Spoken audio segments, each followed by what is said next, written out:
வணக்கம். நான் உங்கள் அம்மு ஸ்வீட்டு சமையல் மோகனா. இன்றைக்கி வீடியோவில் குலோப் ஜாம் எப்படி செய்யணும்னு பார்க்க போகிறோம். டைமண்ட் கல்கண்டு வச்சு செய்ய போகிறோம். வாங்க பார்க்கலாம்.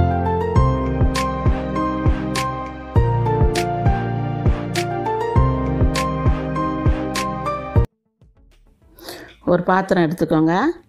நான் இன்றைக்கி எம்டிஆர் குலோப் ஜாம் எடுத்திருக்கேன். நீங்கள் ஆச்சி உங்கள் விருப்பப்பட்ட எந்த பாக்கெட்னாலும் எடுத்துக்கலாம். நான் ஒரு பாக்கெட் எடுத்திருக்கேன், 175 கிராம். ஃபஸ்ட்டு அதை கொட்டிட்டு நல்லா அந்த கட்டிலாம் இருக்குது பாருங்கள், அதெல்லாம் நல்லா நம்ம கையினாலே இந்த மாதிரி பண்ணி விட்டுடணும். நல்லா ஊற்றி விட்டால் தான் நல்லா அது கட்டி இல்லாமல் வரும். நம்மளுக்கு குலோப் ஜாம் ஊட்டுற சொல்ல வெடிப்பும் இல்லாமல் இருக்கும். இதுக்கு நான் தண்ணி ஊற்றி இன்றைக்கி பிசையில் பால் தான் ஊற்ற போகிறேன். காய்ச்சி ஆற வச்ச பால், பசும்பால் எந்த பாக்கெட் பால் எதுனாலும் எடுத்துக்கலாம். காய்ச்சி ஆற வச்சுருக்கேன் நான். அதை கொஞ்சமாக ஃபஸ்ட்டு ஊற்றலாம். கொஞ்சம் கொஞ்சமாக தான் ஊற்றணும், நம்ம நிறைய ஊற்றக்கூடாது. கொஞ்சம் ஏன்னா நிறைய தேவைப்படாது இதுக்கு. பால் கொஞ்சமாக தான் ஊற்றணும். ஊற்றி பிசைஞ்சிட்டு தேவைப்படுறப்ப கொஞ்சம் ஊற்றணும். இந்த கட்டி இல்லாமல் நம்ம கையினாலே இந்த மாதிரி பிசையணும். அழுத்தம் கொடுத்து பிசையக்கூடாது. சப்பாத்தி மாவெல்லாம் பிசைகிற மாதிரி பிசையக்கூடாது. கொஞ்சமாக ஊற்றிருக்கேன் பாருங்கள். எனக்கு நிறைய தேவைப்படல பால் பாருங்கள், கொஞ்சம் தான் தேவைப்பட்டிருக்கு. ஃபஸ்ட்டு நம்ம பிசைகிறப்போ இந்த மாதிரி பிசுன்னு தான் இருக்கும். அப்படி நல்லா பிசைய உங்களுக்கு நல்லா கரெக்டாக வந்துடும் ஷேப்பு. இந்த மாதிரி பதத்துக்கு இதை காயாமல் இருக்கணும். அதனால் உருட்டி வச்சுருங்க.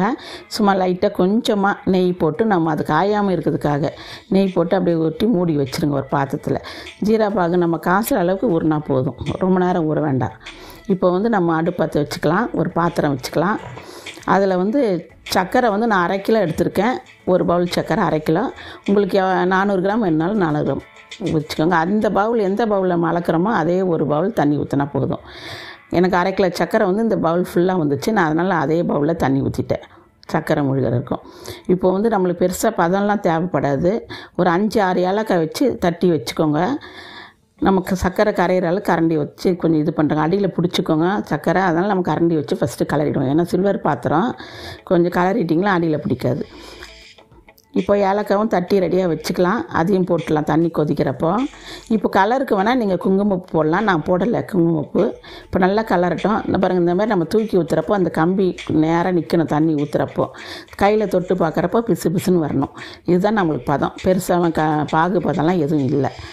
இதை நல்லா சூட அப்படியே மூடி நம்ம பக்கத்துலேயே வச்சிடணும்.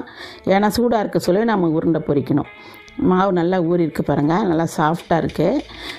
அந்த ரொம்ப நேரம் ஊறவும் இல்லை நம்மளுக்கு. அந்த இது பாகு எடுக்கிற அளவுக்கு தான்.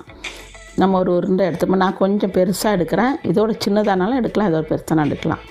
இப்போ டைமண்ட் கல்கண்டு உள்ளே வைக்கணும். உருண்டை ஒட்டிட்டு பாருங்கள், டைமண்ட் கல்கண்டு அதை ஒரு 3-4 வைக்கணும். வச்சா நம்மளுக்கு வச்சுட்டு இது மாதிரி மடிச்சுட்டு உள்ளங்கையில் வச்சு நல்லா அழுத்தம் கொடுத்து ஒரு 3 டைம் அழுத்தம் கொடுத்து இது மாதிரி தேய்க்கணும். அப்போ தான் நம்மளுக்கு அந்த உருண்டை வெடிக்காமல் அப்படியே முழுசாக வரும்.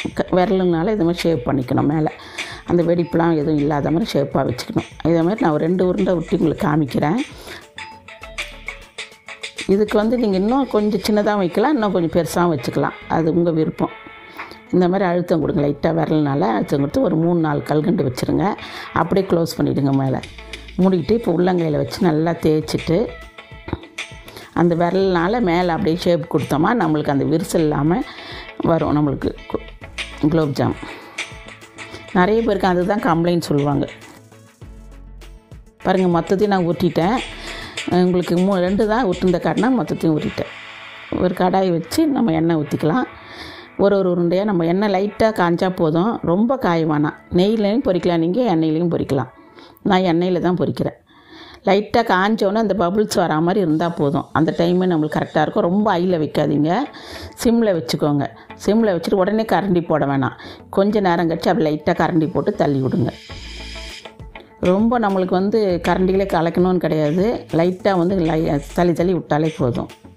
நம்மளுக்கு உருண்டை பாருங்கள் உடையாத முழுசாக வரும். நம்மளுக்கு வீரலும் விடாது, நல்லாயிருக்கும் பாருங்கள்.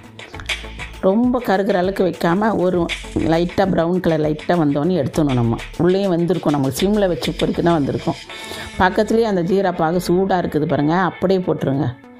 சுட போட்டிங்கன்னா தான் உங்களுக்கு நல்லா அந்த சக்கரை பாகு நல்லா உறிஞ்சி நல்லாயிருக்கும் பார்க்குறதுக்கு.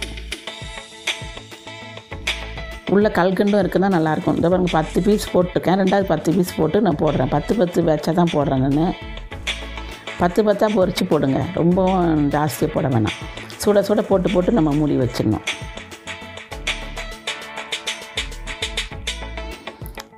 மொத்தம் எனக்கு 32 குலோப்ஜாம் வந்திருக்கு. ஒன்று கூட விரிசல் இல்லாமல் வந்திருக்கு பாருங்கள்.